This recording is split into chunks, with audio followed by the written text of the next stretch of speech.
Welcome back, y'all, to Let's Get It, Part 2 with your boy, the main attraction. If you remember from Part 1, I told you I wanted to touch in on this article written by my man Rob Parker. Shout out to Rob Parker from the Shadow League, talking about sports fans have the right to boo. Today's oversensitive athletes have to get over themselves. And if you haven't had a chance to read this, you should check this out. It's a good article. Go to theshadowleague.com. Look up an article for Rob Parker. You should see it right there. It's definitely a good read. I talked to Rob a little bit about this, and I told him I felt he had a valid point. Fans do have the right to boo. And let me just first start off from a personal standpoint. Again, being a former athlete, I remember especially on the road, going to many places, and getting more than my fair share from the crowd. There were some really good ones. Barring again the racist and like literal just over the top stuff. I had no problem with fans. I mean, Rob and I were kind of on the opposite side of the fence of this. I never necessarily minded fans cussing at me. Again, I mean, fans have passion. They want to support their teams. I mean, it just was what it was. I mean, I know today some of these athletes are perceived to be a little soft. I mean, speaking for myself, as long as you didn't touch me, and again, just coming with racist remarks, I could care less. Cause sometimes it was just motivation for me, so I could just look back at you and give you a little, something on the other end when my team took the W and walked off the floor. But no, Rob talked a lot about what happened in two specific games. The first one being the Chicago versus Philadelphia game, where the kicker, I think his last name was, give me a moment here, Cody Parkey, when he missed the field goal. Now initially, it looked like he just missed. So granted, as he was running off the field, he was being booed by the fans. And that right there, I mean, although it may be a little tough for some people to watch, I'm sure for his family it was tough for them to watch. I mean, it just kind of comes with the territory. I mean, it's like being at the free throw line with the game on the line. You're sitting there dribbling and you're down one and you're at the line for two, but you miss them both. You can go through the whole game and what's the old saying? Well, there's a lot of things we could have done, but at the end of the day, all fans are going to remember is that one play, when you miss both of the free throws. But come to find out the next day after it was put on a review that the kick got blocked. And I asked Rob when he wrote this article, I was like, did you write this article before or after it was found out that it was partially tipped by the Philadelphia Eagles? And he said before, which actually gave this article for me a little more validation.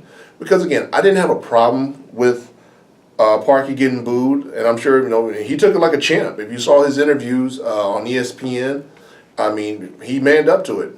He sat up there and said, "Look, I didn't come through for my team, and I'm very sorry to the fans. I'm sorry to my squad." I mean, he did exactly what it is you're supposed to do. He owned up. He took accountability for what happened, and at the end of the day, though, I mean, with the kick being partially blocked, if anything else, I mean, you really can't boo the guy about it. I'm sure Chicago fans are probably just sitting there saying, well, someone probably still boo him.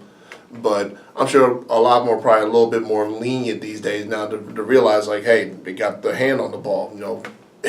Probably can't do it. They can't do nothing about that. That's why he has a line to protect you.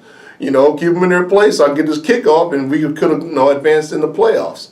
But now let's jump over to the next game that he was talking about, and that was the Chargers versus the Baltimore Ravens, focusing on Lamar Jackson. Now, if you saw that game, Lamar didn't have the greatest start. I mean, he couldn't hold on to the ball. I think he finished the game with 3 fumbles.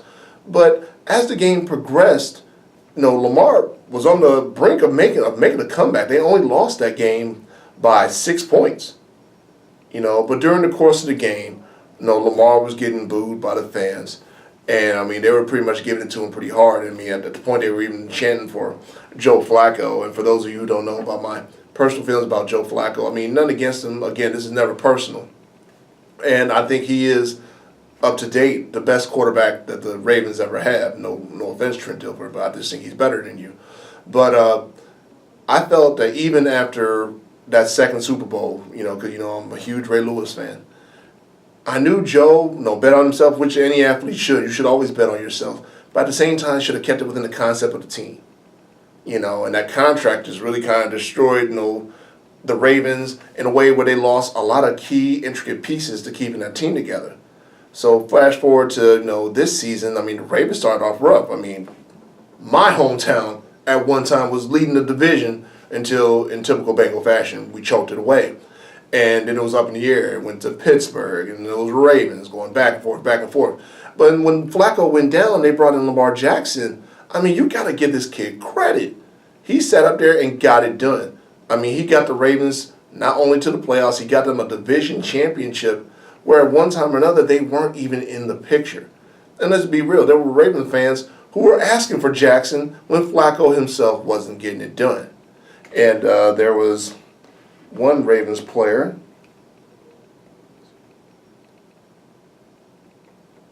Jimmy Smith, who went to bat for Jackson. In fact, he actually confronted the fans about it. And I don't blame him. I mean, I was actually had his back. He said, for the fact that you're fair weather fans that quickly, when things go rough, you turn your back on him, meaning Jackson, that just got under his skin. He said, I went and told them, yo, you either ride or die or get the hell out of here. And I respect that. Because the fact of the matter is, he had a point.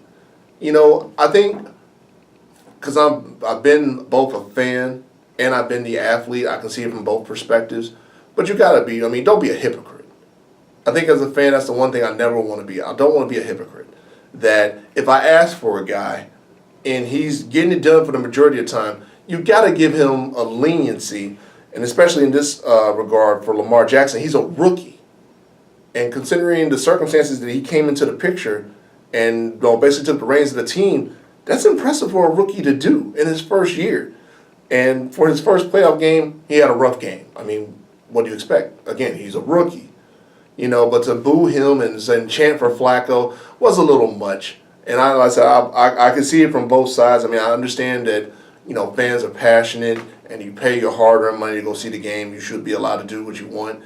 But I would tell you as fans, like, let's keep things in its proper perspective. I mean, think about this, Ravens fans. Had Flacco been in there the whole time, do you honestly think you would have made the playoffs? We'll never know.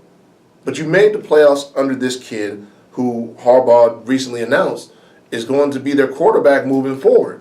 So right now you need to throw that same support behind Jackson the same way you had behind Joe Flacco. You know, and again, no ill wishes to Joe Flacco. I'm sure he's still a quality quarterback, and I'm sure he's going to go somewhere and continue to flourish because, I mean, this league does need quarterbacks. And Joe's one of the better ones of them. Hopefully he just doesn't charge them as much as he charged the Ravens, you know, to play for them. And after the season, I'm sure they're going to probably ask him to bring that price down extremely. But no, again, when it comes to fans at these sporting events, I get it. You know, you work hard. I mean, sporting events are supposed to be fun. It's where you go to let loose. It's where you go if, like I said, if you're just a lifer, you grew up in a certain city, and maybe your parents took you as a kid, and now you're taking your kid, and you just love your team. But I said, but let's keep it all in perspective. I said, I'm a Bengals fan. And I know I said I was going to touch on this a little bit, but let's just talk about it real quick while I have the time. I don't have anything personal against Marvin Lewis. I don't.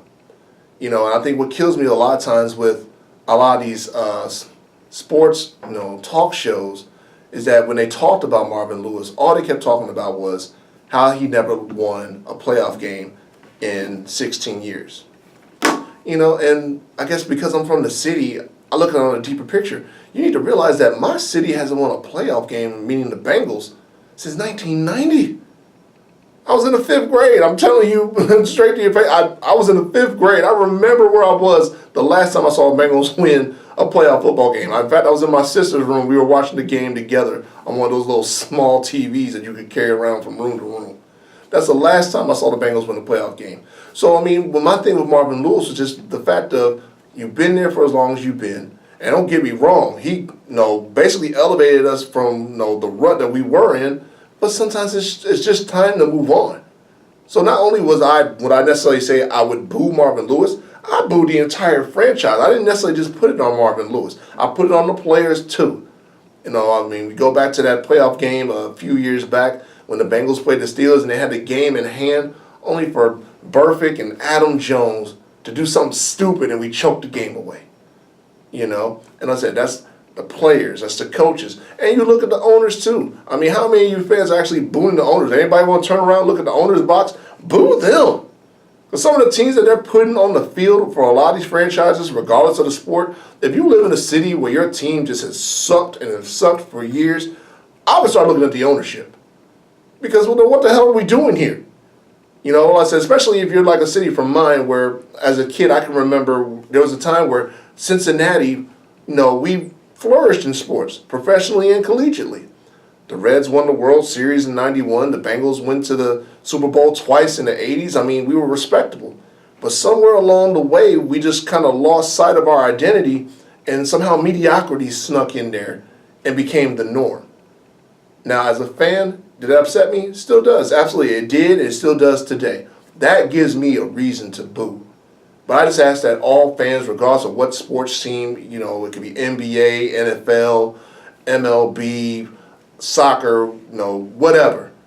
Let's keep things in perspective. Like, before we boo, certain individuals, certain teams, let's look at the bigger picture. Like, let's consider the fact, has your team had previous success? Because it happens. Every team goes through a slump. Sometimes you just might get upset. I mean, it happens. But as long as we're keeping it in its proper perspective, feel free to boo who you want to boo. It's no big deal. But don't just boo just to boo because of the fact that, you're just not getting your way. Because this is sports. It's one of the most unpredictable things you'll ever see, regardless of the sport. Like I said, last night's Clemson-Alabama game, again, there was no way in the world you would have ever told me that Clemson was going to beat Alabama by 28. I'm glad I didn't put no wings or money on it because I would have been out of both. So, at the end of the day, man, great article again by Rob. I thought it was very well thought out. And I just wanted to share my 2 cents on it again. That's going to do it for me, y'all. I said, again, I had a great time, as always, flying solo today. I hope you enjoyed it. Again, please remember to always leave comments, likes. Remember to subscribe. Pass the word, man. Like I said, I just want to get the word out, trying to break my way into this game. I love sports so much, and I love talking about it, and I love to get people in here and debate and go back and forth because it's sports. It's great to talk about. And like I said, there's really no right answer. You just need to know what you're talking about. As always, I am the main attraction, Emory Ogletree II. Until next time, God bless.